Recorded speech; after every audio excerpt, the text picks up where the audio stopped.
Guess what? They did a protest or a rally for Aaron Bushnell, and veterans. It says veterans say free Palestine. Remember Aaron Bushnell. And what were they doing? Veterans showed up to burn their uniforms. Wow! Watch this. This is good stuff. Watch it. Aaron Bushnell! He is not alone! He is not alone! Remember Aaron Bushnell! Remember Aaron Bushnell! He is not alone! Remember Aaron Bushnell! Remember Aaron Bushnell! He is not alone! He is not alone! Remember Aaron Bushnell! Remember Aaron Bushnell! He is not alone! He is not alone! Remember Aaron Bushnell! Remember Aaron Bushnell!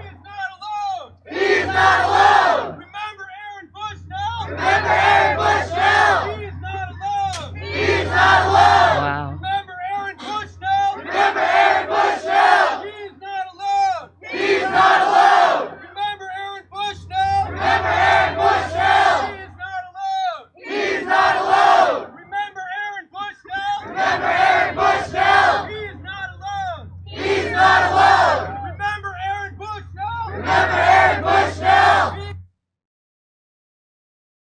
That looked like Mike Preisner. I wonder if that was him.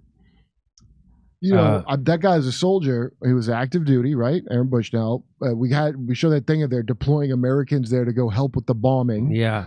So let's say he goes, I'm not going to do this. And then he looks like he was proving he's not a coward. He was ready to die for something, his country, not ready to die for what they were going to have him do. That's right. And he's ready to die to stop it. yeah, and it ain't like like I said, that Buddhist monk thing.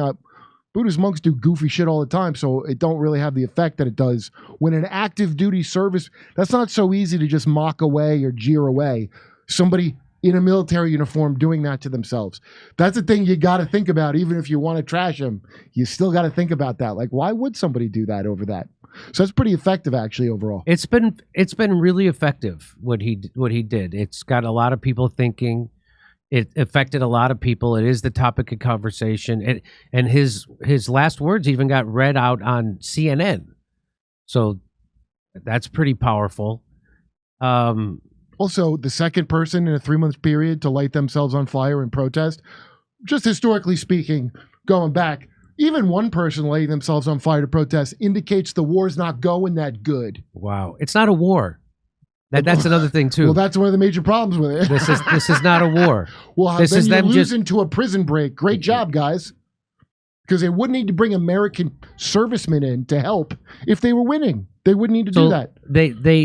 This was from February 27th when they had a vigil for Aaron Bushnell.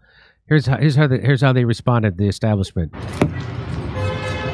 They brought the cops out in riot gear.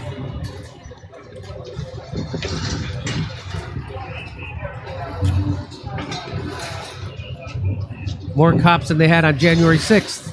Is that so if anybody lights themselves on fire, they can beat the fire They out can of beat them? the fire out of them. Well. So, yeah, the cops show up. But now that Israel's genocide has pushed an American airman to make that ultimate sacrifice, nonviolent protest is somehow bringing America closer to violence? It is astounding the lengths they will go to defame our bravest people.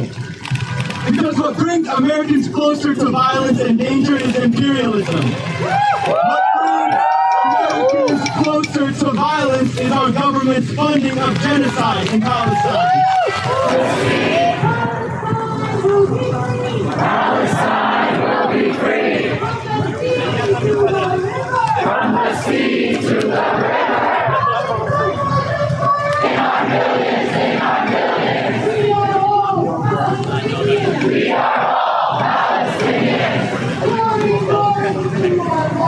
Glory, glory to our So somebody had that Russian flag there. By the way, thanks for bringing that flag to really make us look bad. I'll guarantee you that was a undercover person there to discredit that. Did you see the footage of Seinfeld where people are going, Seinfeld, world Jewry?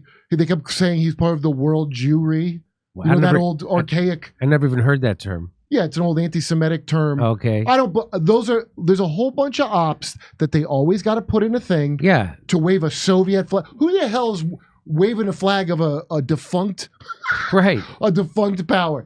Of course, someone's paying someone to go in there and make them look try bad. to discredit them. Did you know, by the way, hippies? Maybe you told me this. It was pretty recent. I found out the original war protesters wore like suits and stuff. They didn't smell.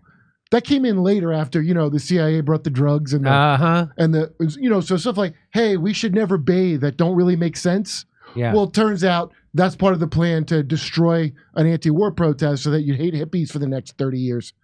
So Caitlin Johnson says one of the main reasons the self-immolation of Aaron Bushnell is having such an earth-shaking impact on our society is because it's the single most profound act of sincerity that any of us have ever witnessed. Yep. In this fraudulent civilization where everything is fake and stupid, we are not accustomed to such sincerity. We're accustomed to vapid mainstream culture manufactured in New York and Los Angeles. Airheaded celebrities who never talk about anything real, self-aggrandizing Instagram activism, synthetic political factions designed to herd populist discontent into support for status quo politics. Phony shit live, I hear you, I stand with you, but I won't actually do anything. Posturing, endless propaganda and diversion from the mass media and its online equivalents, which are algorithmically boosted by Silicon Valley tech plutocrats, and a mind-controlled dystopia where almost everyone is sleepwalking through life in a psyop-induced fog. That is the sort of experience we have been conditioned to expect here in the shadow of the Western Empire. And then out of nowhere, some Air Force guy comes along and does something real, something as authentic and sincere as anything could possibly be, with the noblest of intentions. What, anti-Semitism?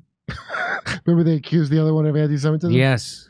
Yeah. Yeah. So that was well said. That was well said by Caitlin Johnstone. It is, because whoever made, I've seen people like try to say he was woke or something. No woke. He's got the balls to do that. Number one. Number two, a bunch of Islamic groups that, remember when Osama bin Laden was like, here's why you deserve to die, innocent people, because you voted for this and you support Israel. Well, that's what Israel says about Hamas. Yeah, that's right. Well, and the Palestinian people, they support it, so they deserve it. Okay, but because that guy, an active duty serviceman, did that, that message got across to a bunch of Islamic groups who they could have been told that they should just kill all of us. And that a statement like that means, oh, the regular people aren't in on it. So actually, he probably saved quite a few innocent lives before another terror attack happens by them not being able to go, all the Americans are in on it.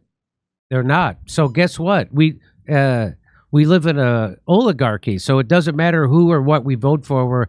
The people we get to vote for are pre-chosen, just like in China.